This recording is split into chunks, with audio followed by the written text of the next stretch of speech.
It's tough to see you in this light, Rein. Unfortunately, yeah. Come on over. Because when I finish hosting this podcast, and I will, there's gonna be carnage. Hi, I'm Tanner Richard Kraft. I'm Austin Sweebleman. Rein Caversi. I'm Frank Costanza.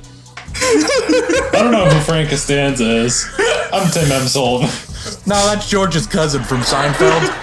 He looks exactly the same as George Costanza, but 50% is wide. And he works for the Mets instead of the Yankees.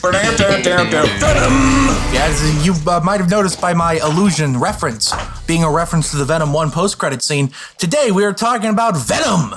Let There Be Carnage. Knock, knock, let the Venom in. I needed to say that for Ethan. But yeah, we're talking about the newest Sony Marvel movie, as in a Marvel movie that's not an MCU movie. Or is it? I don't know. I kind of don't know how to classify it myself right now, but we'll get into that later.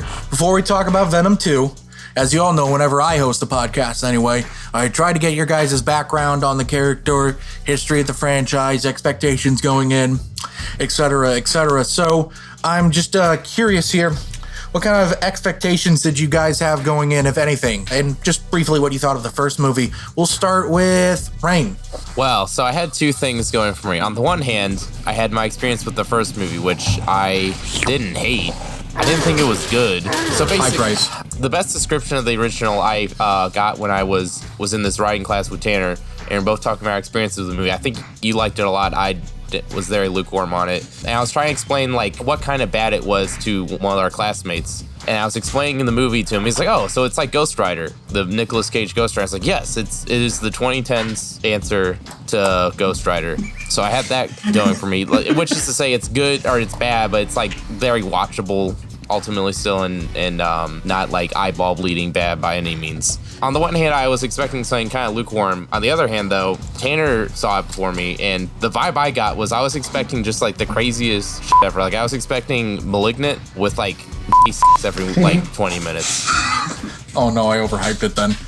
Yes, so that was what I expected. Well, not to be fair, it wasn't just Tanner. It was just like a lot of people whose opinion I trusted on movies. Like, it's so crazy. What? Oh man, this is such a wacky, what's going on movie. I want to set the record straight. I never said this movie was crazy. I said it was gay. There's a difference. There is a significant difference. Tell that to the 50s, The concepts are not mutually exclusive, though. I'm not a crazy man. I am openly gay. You can be gay and crazy, but you can be just gay and just crazy. It's a new theory published by scientists in the Atlantic Journal. Tim, what kind of your experience with the first movie, your kind of just basic thoughts on it, and what kind of expectations you had going in for Let There Be Carnage? So I watched the first Venom like 3 weeks ago. Like I was revisiting the Raimi trilogy of the Spider-Man movies in preparation for the Evil Dead podcast because I wanted to kind of refamiliarize myself with Raimi's works that I had first experienced. So after that, I decided I'll watch the first Venom because the new one's coming out. So I watched it, and like I remember when it was coming out, it just looked like it's something that was probably just going to be dumb, but maybe a little fun. That's basically what I got. I mean, it had a cool Run the Jewels song in the end credits. Yeah, that's about all I got. All right, Austin, as the quote-unquote gayest man in Bomb Squad, as you're the only one with an active husband. What kind of... Hey, whoa, what the about Brandon Detra? They're not married yet. They're not married yet. Active husband. True. Active husband. There's a difference. So, Austin, what kind of experience did you have with the first Venom? Plus, what kind of expectations you had going into Let There Be Carnage? I thought the first Venom was good. I liked the scene where Tobey Maguire was snapping at people. Hey, wait a minute. I got around to the scene where Venom was talking about inferior races and realized I had skipped Topher Grace movies and I was watching Black Klansman now.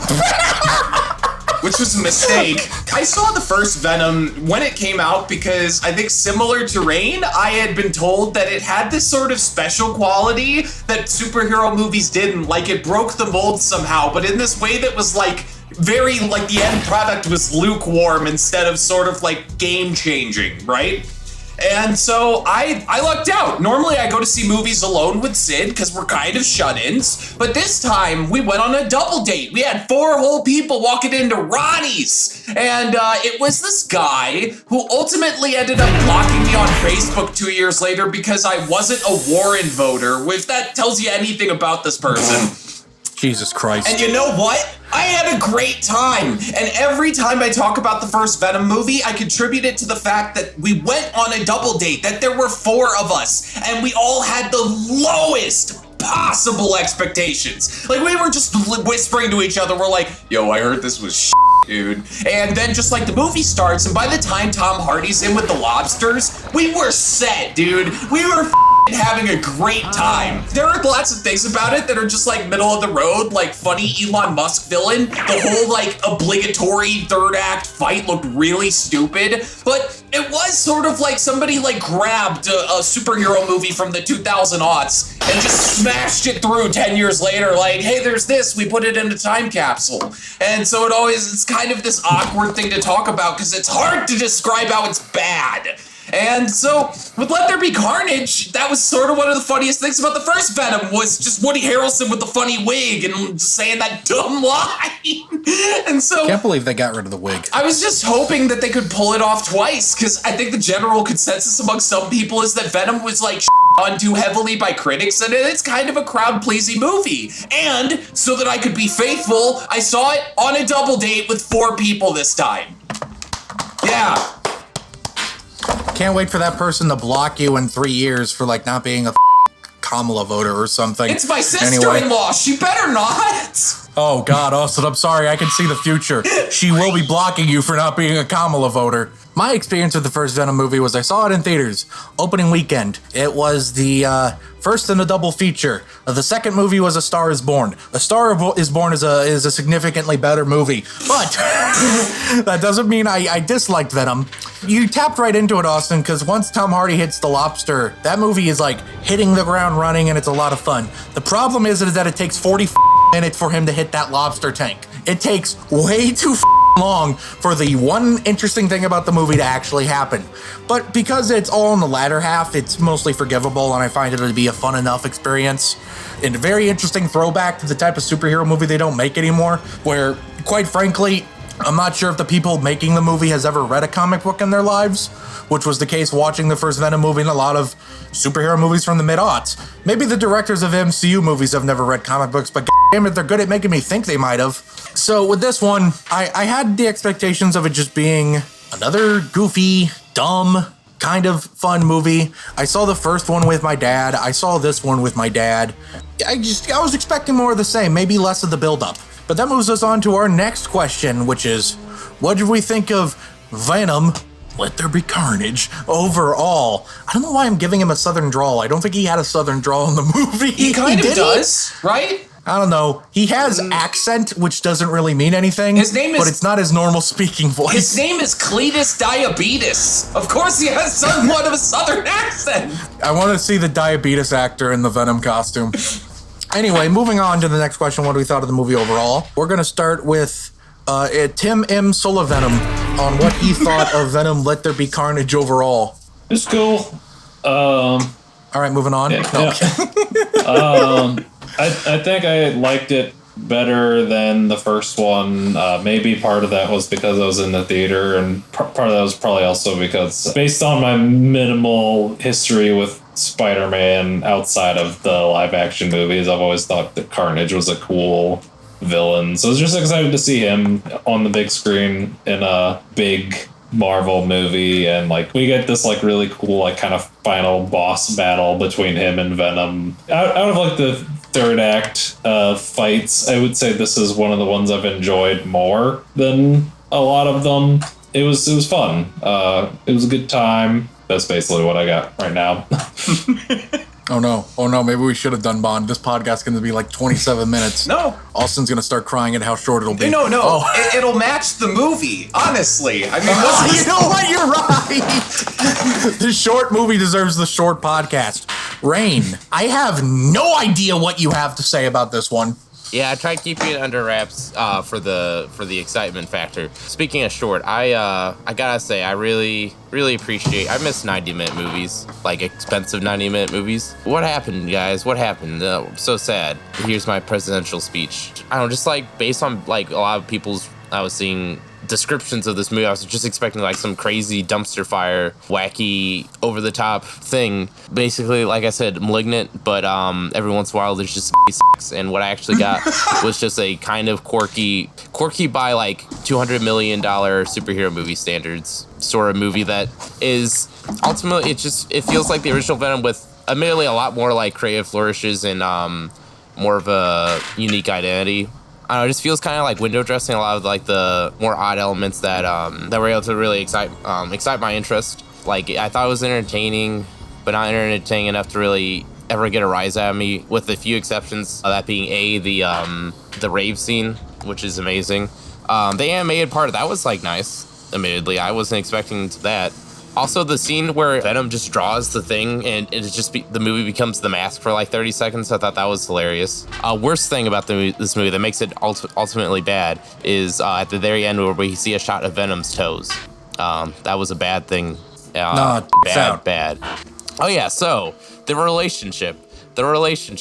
I gotta say, I know it's supposed to feel like a romantic relationship, and for the most part it does. I don't know, I haven't had a crazy dysfunctional relationship or anything like that, I haven't been in a same-sex relationship, so maybe those factors disqualify me from speaking on it, but honestly, it felt less like a romantic couple most of the time to me, and it felt more like Alvin and Dave from Alvin and the Chipmunks. Like, that's what they felt like to me. Just like the wacky CGI character and the more like, and comparatively more straight-laced live-action actor. Like, honestly, that's what I got out of it. Like, Venom constantly doing these wacky things, and then Eddie trying to rein him in and be, like, the voice of reason. Honestly, I can tell I'm going to get disagreements, but I just couldn't escape. Once that idea popped in my head, I couldn't escape it. Did anyone think it was weird that Rein just full-on endorsed just now? That was real weird. God, I don't know where that came from. It wasn't even the question. He just started quoting Mike Pence out of nowhere. I don't know what's going on. All right. It looks like these opinions are getting more negative as they go on. From what I understand, I think Austin flat out disliked the movie, though I quite frankly don't know what he thinks of it. So Austin, what did you think of Venom, Let There Be Carnage? I thought a lot of the physical comedy didn't land. I thought that scene where they have their breakup and, you know, they're slamming each other around and Venom is just viciously beating Eddie, because in that scene, Eddie's only ammo against Venom is Sonny and Cher, the chicken couple. Yeah, this sounds funnier when you talk about it. Basically, all he could do is threaten Venom's chickens. And after Venom reveals that, you know, the fight's still continuing, it's mostly just watching somebody get abused. You're just like, oh no, this isn't what a gay couple is. And there's that one line that Venom has where he's like, time to come out of the Eddie closet. And it's like, did you know The Sopranos made jokes about that back when we were children or whenever the Sopranos were on? There's a scene where this guy named Vito gets killed in The Sopranos, and the guy killing him walks out of the closet. Like, that's the most clever thing they could think of in 2005. The whole idea that it's like a fun gay movie that's gonna grab you and be like, wow, that's so gay for a $200 million movie, I found it all to be sort of antiquated gayness. Oh, one thing this movie did do was make me want to buy a Sony Bravia TV. That is one thing they make definitely clear, is that any Sony Bravia is a very nice TV. But there are moments that I absolutely did like about Venom. For instance, there's a scene where he possesses the gas station lady, and he calls someone a and that was okay. Like, there were little, like, spots in the dark inside of this, but mostly, like, this is, like, the big meat of how I felt going out of this was, where'd the rest go? Where's the rest of this movie? 1 second, the prisoners are cheering on Carnage. The next second, they're running away. There was a plan, apparently, to get Venom back in Eddie's body made by his ex and her current fiance that was done off screen. Screech goes from like completely being on board to not being on board. I just feel like this was a movie that just got destroyed on the cutting room floor. Although there's another part of me that just thinks they wrote this script and they thought they had just figured out the new atomic bomb. They were like, wow, we made a movie that's 40 minutes long. We rule. The last thing I want to bring up is sort of the cinematography, because this, I saw this on the biggest screen possible. I didn't even know there was a screen this big near me. It was so huge. It was at the theater where I got my Boogie Nights DVD signed a billion years ago. And so I had a good theatrical experience, but this is a really expensive movie. So why was everything shot so close? Do you know who the cinematographer on this movie is? Robert Richardson is the cinematographer on this. He did JFK, he did Hugo, Django Unchained, and that's the cinematographer. So why was it all close? Here's my guess. Brian Smurs, the second unit director. Guess what he did? I just listed off Mr. Richardson's great achievements. Now let's list off the second unit director's achievements. Okay, X-Men Dark Phoenix, The Predator, the new one, Fan Four Stick, Terminator Genesis. So yeah, I think that they kind of let the second unit director have the reins a lot of the time, and I thought the movie was generally shot a little bit close up. And that's most of what I have to say about just like general thoughts off the top of my head. It's very impressive for you to list off a name of 4 movies, one of them being The Predator 2018, and that somehow not obviously be the worst movie in that list. That's just a genuine accomplishment. Holy shit. All right, well, I guess it's my time to get into my thoughts on Venom, Let There Be Carnage. I thought, unlike the first movie, this was just a flat-out good movie. Everything that did work about this one actually felt way more intentional relative to the first one. It felt like they learned what people liked about the first one and just completely doubled down on it, tripled down on it in some places. The weird odd couple dynamic between Venom and Eddie, insert clip from that weird reboot from like 2003 here, I thought really worked and was really strong and quite frankly very gay. When I was watching the movie, quite frankly, I was like, I'm on the complete opposite side of the spectrum as Austin here, which granted my experiences with same-sex relationships are very limited. They usually last about 2 weeks, but you know, but for me, it generally felt very authentic to the gay relationships I've had, and I related very heavily with Eddie. So take that for what you will, taking in Austin's statements in mind, and put the two together and just paint a really bad picture in your head if you want to have fun, kids. Anyway, everything about it just really worked. That scene at the rave was like cinema at its finest. I was losing my mind. Sure, is Venom supposed to get like blown up by sound? Sure, I don't give a shit. It was funny.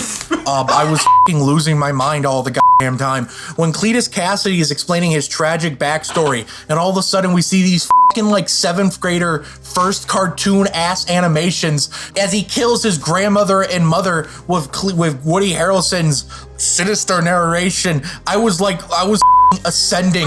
I was reaching a new plane of existence. I could not believe what the I was seeing the entire time. I know I make a lot of comparisons to watching movies being like I'm taking a but here's the difference.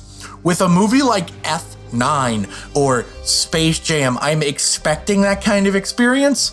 I wasn't expecting this kind of experience with Venom 2, of this ascending to a new plane of existence through I'm running out of compared to, I don't know, do kids do compare it to that? I don't know what does. I just know it's a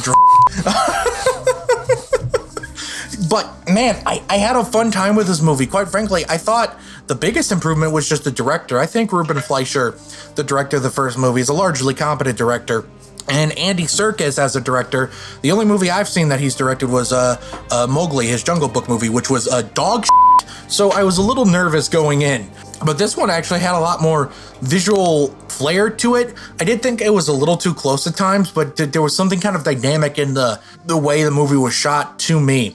And there was just a lot of times where I was flat out losing my mind. You bring up that scene with the shopkeeper. I think it's important to mention that Venom doesn't go full Venom in the shopkeeper's body. It's just the eyes and kind of the mouth, and it looks kind of amazing. And then Michelle Williams starts being like, "Hey there, big boy." Yes. And I was like, what the is this shit horny? Oh my god. There was more sexual tension in that one little bit of dialogue than is in half of MCU movies, to be quite frank.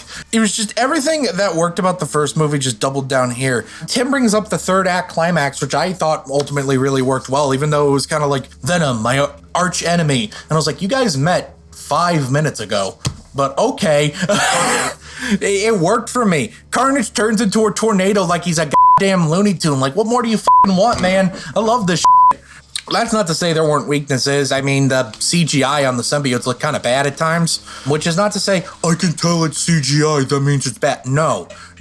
I mean, it straight up looked poorly composited sometimes. I swear to God, I can't remember where, but I remember thinking, what if Carnage's tentacles just clipped through the wall? I don't remember where it was, but I would have sworn I witnessed that. But, this movie finished filming in February 2020. Its post-production was done entirely with remote work. I am hard-pressed to fault the VFX workers because they probably didn't have access to the top-notch equipment they usually have. Right. But overall, though, I mean, I thought it was a really fun time. I thought the first movie was, good on accident. This felt way more purposeful to me. What it really boils down to is it's the Tom Hardy show. It's the Tom Hardy show through and through, and I just love him as these characters. I think it really works, and it's quite frankly, it's one of the more interesting dynamics I've seen in the superhero movie. I really enjoyed the movie, and I had a great time with it, because I'm a nerd. And you shouldn't listen to my opinions. I'm the asshole that gave Titan 2 stars. I have nothing of substance to say. Please don't listen to me. Anyway, moving on. Austin's like, no, you don't want the art nerds to get mad. Don't say that. Tanner, you like Lamb. Art nerds don't even like Lamb. You're on to such a high level they can't keep up with you. I'm on this higher plane of existence. I'm just ascending like I'm a 9th tier chakra Scientologist. Tom Cruise looks up to me.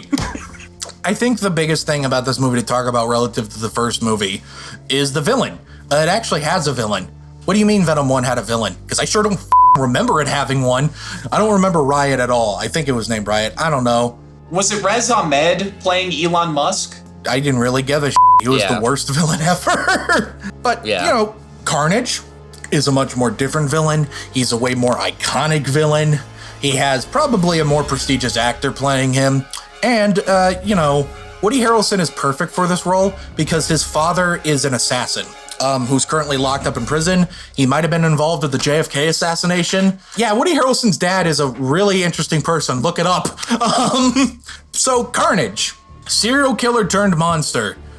What do we think of Carnage overall? His performance, the character in general. We'll start with Austin. You've convinced me, Tanner. I was wrong. This was a good movie. You know what? When they started off with that flashback scene to when Carnage and Screech were together in that sort of mental asylum, and they had dubbed over that young actor with Woody Harrelson's voice, I knew that we were in for something special. I really wonder if Oliver Stone is just mad at this because they jacked his cinematographer and they jacked his actor on the same exact concept as Natural Born Killers. I wonder if he's just slamming a table somewhere, having a bender, just plagiarism, I think that Carnage is a complicated concept and his host, Cletus Cassidy, is a complicated character because, he's been the subject of bad journalism, He killed so many people that they're still trying to find out where he hid the bodies. But you see, his parents abused him, and they never wrote about that in the papers. And that's what eats me up. He's such a sympathetic villain. When he wears that suit, when he gets out of prison, by the way, very cathartic watching someone break out of Sing Sing from a death sentence, and he decides to put on that suit. I just felt the same coming out energy that Venom got to have. This was all perfectly written like a masterpiece. The way that he composed that letter to look like the book House of Leaves if you buy the expensive version.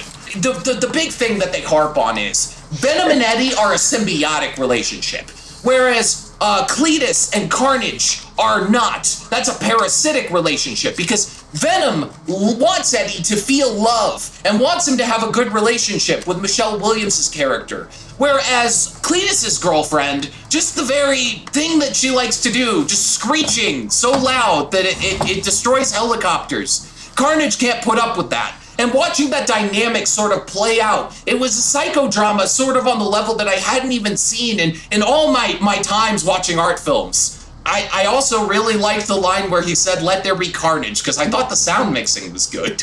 I lost my mind when he said "Let there be carnage." I turned into straight up Peter Griffin in that bit.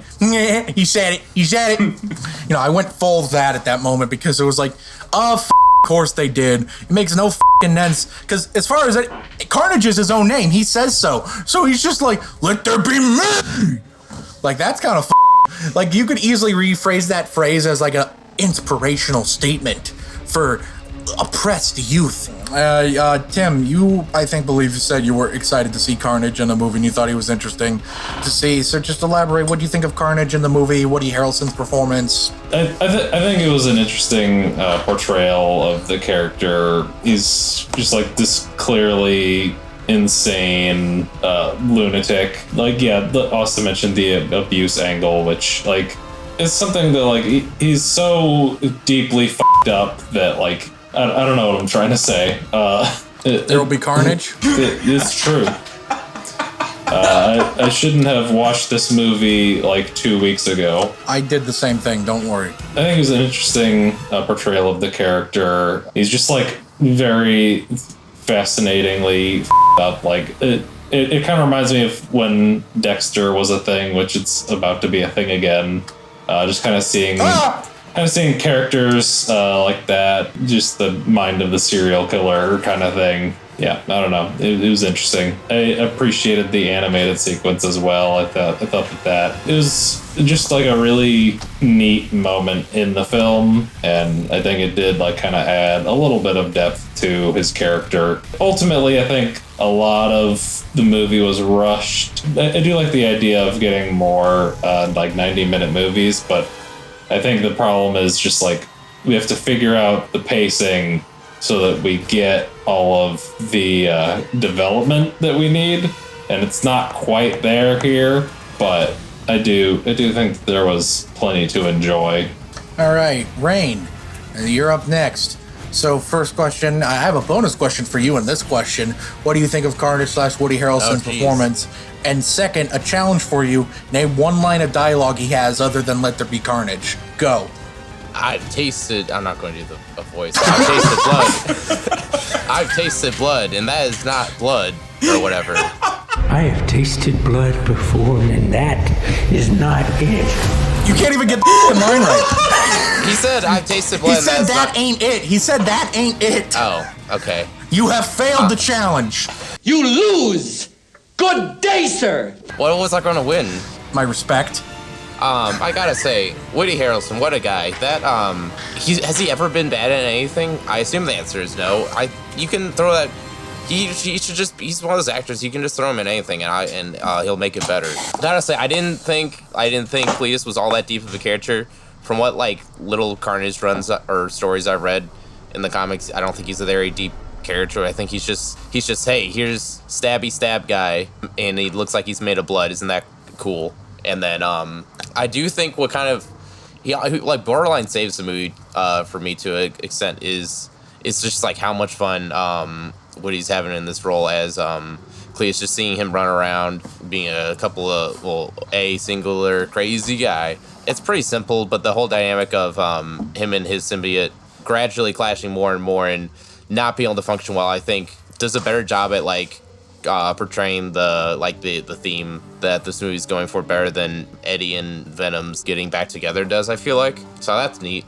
And then also, I thought him and Shrika were cute together in a certain way. I am worried. I will take back anything positive I say about Carnage. Will be taken back if we find out edgy couples that consist of a white guy and a black woman. Oh God, if it's gonna be Joker and Harley again. Yeah, if that happens, forget anything positive I just said in the past 5 minutes. Me and my boyfriend are crazy. He abuses me and I love it. If you compare your relationship to Carnage's in this movie, or if you compare your relationship to Joker's in whatever movie, I will you on sight. Two more things. First off, Woody's suit at the marriage scene, pretty good drip.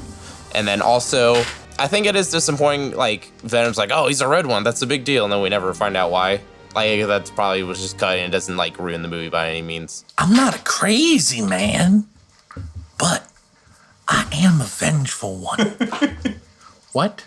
What does that mean? It means he's not a crazy man, but he is a vengeful one. Tim could be Carnage. Tim's got red hair. Got the red. He could do it. There's gonna be carnage. Tim's not a crazy man.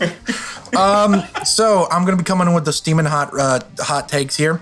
Carnage is probably the single worst comic book character made in the past 30 years.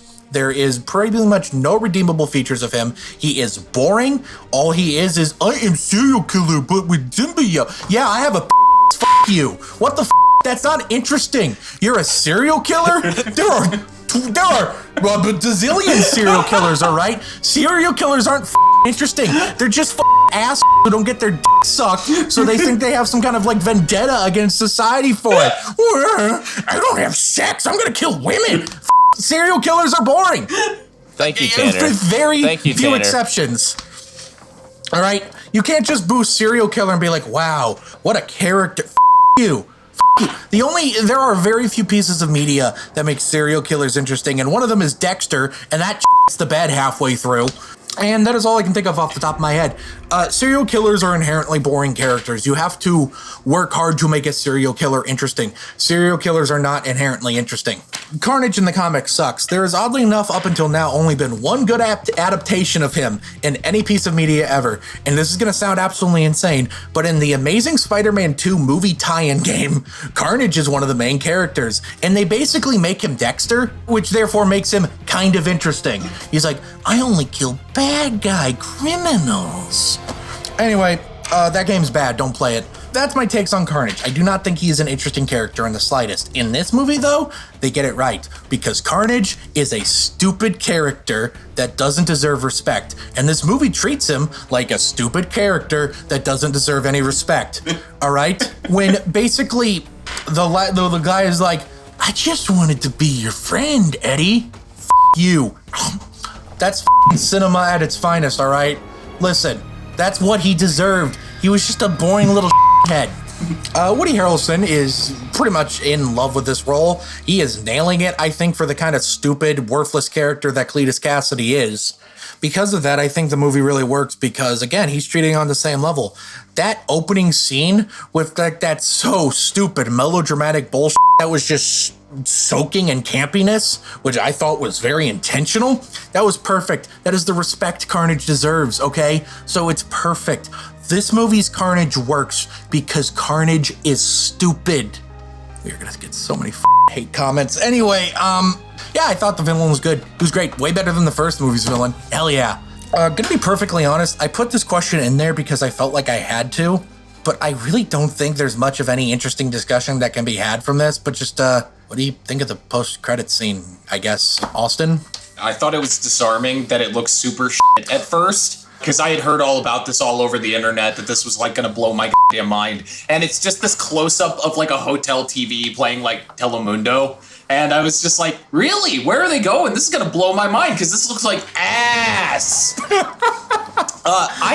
Okay, you've convinced me, Tanner. This is a terrible movie. I should not force myself to lie about Venom, Let There Be Carnage. So I think that there are a couple kinds of people who do superhero movies. There's Marvel and everybody else. So everybody else, the main camp is, they have the idea that, oh, these pigs are gonna eat the slop. They're dumb nerds. They do brand recognition. We could throw B-team writers. We could throw B-team directors. We can maybe put a cinematographer on it who's gonna sleep his way through this thing, and it's all gonna be CGI anyway. That's the general vibe that producers get when they're making superhero movies. It's not like, oh, let's throw this at the person who loves it the most and is the best at this. It's generally just like, oh, who signs on first? I don't give a people are gonna see this anyway. And then there's Marvel that doesn't do that, because Kevin Feige steps in with a golden sword and says, no, we must make the best thing possible. And what's gonna happen with this, like a symbiote infecting a guy, is now that Venom is in the MCU, Marvel's gonna get that taste of that B team. Those guys who come in and smoke all day long and are just like set and around, and they're gonna go, you know what? We should hire some of your friends, and the whole MCU's gonna die slowly. This is like Ebola getting on the plane. Biggest mistake ever made. Venom being part of the MCU is the end of the MCU. I'm warning everybody, if they don't reverse this tomorrow, this is it for Kevin Feige. Austin, I just want you to know that I watched a right-wing YouTuber say that verbatim. Are you making a joke? This is a bit. I am so sorry. No, I know you are. That's why I wanted to see how you react to that. So that's why Austin and that YouTuber are never in the same room. Yeah, it's just him in a mask. Austin's response was hilarious. Rein, thoughts on the after credits scene? Almost no opinion, but I mean, it doesn't exist as a piece of entertainment. It just exists to be like, hey, look who's in the MCU, at least for a little bit, maybe, or maybe not. Who knows? We'll see. It might be fun. I really gotta say that whole like, we can connect with memories of other ones from other universes, or like that whole thing that Venom throws out. I don't know. It just doesn't work for me as a properly enough as a motivation for why Venom is going to give a shit about Peter. Good things could come out of it. It would be interesting to see like a third-party character watching Venom. Be like, who the f is this weirdo? This weirdo homeless man who's talking to himself. Oh wait, why is he a big black goop man now? Who's also still talking to himself. Like I could see him being entertaining as a. I think he would make a very good supporting character, like in some sort of thing. So actually, now as I'm talking to myself, I'm realizing I could be more on board with this than I thought. Rein is talking himself into liking it. It's interesting you describe, he could be really interesting as a supporting character, because traditionally that's where Venom is at his best in the comics, is as a supporting character. All right, Tim, you're like, give the least shits about Marvel, so I imagine you'll have the least things to say. What do you think of the after credits scene? I mean, I think it could be fun. I do like the idea of Venom and Spider-Man. I don't know why I wanted to call him Mario. I don't know. Venom and Chris Pratt's Mario. It's like Alien versus Predator. Venom versus Mario. No. Whoever wins, we lose. No, that's not Alien versus Predator. That's Archie versus Predator. Archie versus Predator. Or maybe like some maybe we should. It's Freddy versus Jason versus Ash versus Alien versus Predator versus Archie versus Venom versus Chris Pratt Mario. Just everyone's here. Smash Brothers, I love it. Anyway, I do like the idea of Spider-Man and Venom being able to be in a movie together again. Also, I wanted to say something. There is no post-credit scene in this movie. There's a mid-credit scene. So, just why don't you just take that somewhere else? Shut the f*** up! No. There's a distinction, because if you're waiting for the whole credits to end, that's a post-credit sequence. If you're waiting for a mid-credit sequence, you get it and then you go home. There's a difference. You come to me on the day of my daughter's carnage to tell Tanner his syntax is off. Marlon Brando and the Venom symbiote. Yeah, like I think it could be fun. Like they're just kind of going ham with all of the like previous Spider-Man movie characters coming in. So, why not have Venom come in? It kind of reminds me of like when the CW was doing like their DC shows, and then CBS or whoever had the Supergirl show. They were like, we're going to cross them over. But for some reason, Supergirl is in another dimension. We could easily just have them be canon to each other, but we're going to do this World 2 thing because, it'll be a thing. We'll see. It might be fun. All right. So I think the post-credit scene is interesting only so because it gives Kevin Feige this more interesting tool in his toolbox that he doesn't really have in other characters. Venom is very unique in the grand scheme of the MCU. And there's this weird feeling among Marvel fans online that Kevin Feige hates anything that he doesn't make. No. When Kevin Feige and co. first originally shot that Iron Man post-credit scene, Nick Fury originally said, as if gamma accidents, radioactive bug bites, and assorted mutants weren't enough, I have to deal with a spoiled brat who doesn't play well with others and wants to keep all his toys to himself. When they were first playing in the MCU, they were thinking they could backdoor in the Spider-Man movies. They could backdoor in all the Marvel movies prior. Kevin Feige likes those movies. Kevin Feige worked on those movies as a producer for a lot of them. Kevin Feige has been working on Marvel movies since the first X-Men movie, all right? So this idea that he doesn't like his characters outside of the MCU is kind of ridiculous. So I'm interested to see what they'll do with this Venom character. We'll see if I don't think he's going to be in No Way Home because unfortunately, Sony has no security and that is the most leaked movie ever made. So I pretty much already know who all the villains are and Venom isn't one of them. But he'll probably show up in a post-credit scene and they'll probably set up probably the next Venom movie, which is going to be like Venom versus Spider-Man. And I was like, hey, they're doing the rerun of 2007. So, that'll be pretty interesting. It's way better than Topher Grace Venom. Rein was talking about the interdimensional being, memory, hive mind thing. As the only thing I find that kind of interesting, if they somehow try to make it so this Venom doesn't like Peter because of the Topher Grace Venom, because that means they have to acknowledge Topher Grace Venom, which is inherently funny. All right, Topher Grace played Venom, guys. Isn't that funny? That's so the fact they would have to acknowledge it in order to find an interesting backstory, I find pretty interesting. Other than that, I don't know. It's probably the least interesting part of the movie to talk about, but if someone clicks on a video about, dude, talk about Venom 2, and we don't talk about the post-credit scene, they're going to be like, what's a post-credit? Yeah. They're going to start blubbering all over their feces. I don't know. Anyway, it is now time, as I've now returned to the podcast, it is now time for everyone's favorite section. Knock, knock, let the trivia in. It's Tanner's Trivia Corner. There's not a lot, guys. I'm going to be honest. I actually kind of hunted beyond IMDb. There is not a ton, but we'll try. Tom Hardy has writing credit, specifically story credit on this movie, which puts him in an elite club with Paul Rudd, who helped co-write the Ant-Man movies, Edward Norton, who ghost-wrote his Hulk movie, Ryan Reynolds, who helped co-write Deadpool 2, and unfortunately Christopher Reeve, who is the sole screenwriter on Superman 4: The Quest for Peace. I'm sorry. When Brock enters Mrs. Chen's shop, Venom arranges a stack of magazines for her. On the cover of one of those magazines is Stan Lee. I guess we still get some Stan Lee cameos now. Andy Serkis specifically cites The Odd Couple as an influence on the relationship between Eddie Brock and Venom. Andy Serkis was announced as the director, and he was chosen over a multitude of other records, including Rupert Sanders, Rupert Wyatt, two different guys named Rupert, which is funny because I thought naming your child Rupert was considered child abuse nowadays. And also Travis Knight, a cool director. The reason why the first movie's director, Fleischer, didn't return was because he was busy directing the second Zombieland movie. The sequel that feels like it never should have happened, but quite frankly, I'm okay it exists. I thought it was fine. Andy Serkis only agreed to direct the movie on the provision that he'd be allowed to do most of the filming and all of the post-production in the UK. He didn't want to be away from his family. Unknown to him, Sony already wanted to do this, and they were specifically looking for a UK-based director. This film's antagonist, Carnage, was originally supposed to be the villain in the first Venom movie.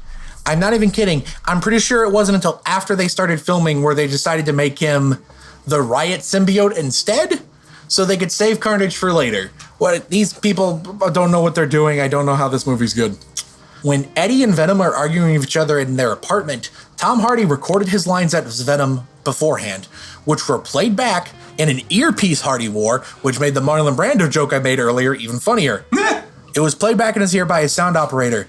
This let Hardy improvise his dialogue as a response to Venom. Tom Hardy improvised dialogue reacting to dialogue he already recorded. What the is this movie? During the end battle, Venom colludes that Cletus Cassidy and Carnage didn't truly bond like Venom and Eddie did, which is funny because in the comics it's the exact opposite. Most symbiotes don't refer to themselves as we.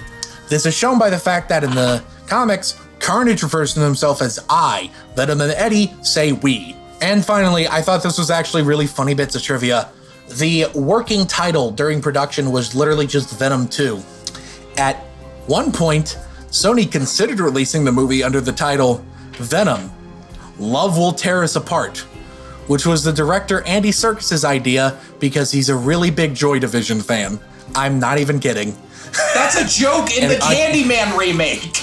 Love will tear us apart. Jesus, Jared, could we get it? You like Joy Division. Oh, God! Quite frankly, I am so sad they didn't do that. So yeah, overall, I guess that's all the trivia I have for Venom 2. Like I said, it's not much. I looked. But final thoughts on Venom 2. Let's give them rapid fire quick here. Austin, go. I don't know what to think anymore. Go see it if you feel like it. If you don't, there's still gonna be carnage. There's gonna be carnage. Rein, It's really too bad these movies didn't come out when I was like 9 or 10 or whatever, because these would have been my favorite movies of all time. Like I would have fallen in love with them, and I would be incapable of hearing any negative criticism about them. But unfortunately, they didn't. They came out when I wasn't an edgy kid who could enjoy edgy stuff and also dumb childish stuff. But they're fine. They're fine. That's my thoughts. All right, Woody Harrelson Jr., aka Tim Sullivan. What did you think? Just final thoughts. Go ahead. Yeah, Parasite was pretty cool. I'm glad that won the Oscar. I saw a Reddit comment earlier today about how the IATSE has set a strike date for their actual strike authorization, and they're going to strike on the 23rd or whatever. And one of the top comments was, "I can't wait for Parasite 2." It was the funniest I swear to God. Horrible, but funny. Yeah, I thought this movie was good, fun, gay. Way gayer than I ever thought I would see like a mainstream $200 million budget studio movie. There were times where I was like, this is about as gay as Love, Simon, and that one was just straight up gay. Go see it, and if you don't, you're homophobic. And we don't like homophobes. Thank you, Tanner. You know what we do like? We like you for watching / listening to this podcast. Thank you all so very much for doing so. If you are listening to this podcast on any of the audio platforms we're on, thank you also very much for listening. Please go ahead and leave a review down below. It helps boost us in the algorithms. And if you are watching this podcast on YouTube, hi, thank you very much for watching this podcast. Go down in the comment sections below and let us know, what do you think of Venom 2? What do you think of Carnage? Are you excited to see Venom and Spider-Man face off? Do you think homophobia is bad? Comment below and let us know. And while you're down there, homophobia is bad. If you say otherwise, I'm going to ban you from commenting. Please go ahead and hit that like button so we can know how much you like us. Hit the subscribe button so we can know how much you love us. And hit the bell icon so you can know exactly when we upload new videos. Thank you oh so very much for watching. Please make sure you tune in next week when we talk about... That's not the Halloween theme at all. We're talking about Halloween Kills. See you then. There's gonna be carnage. I just slid my ticket across the table and I said, "Sorry guys, I gotta see about a girl."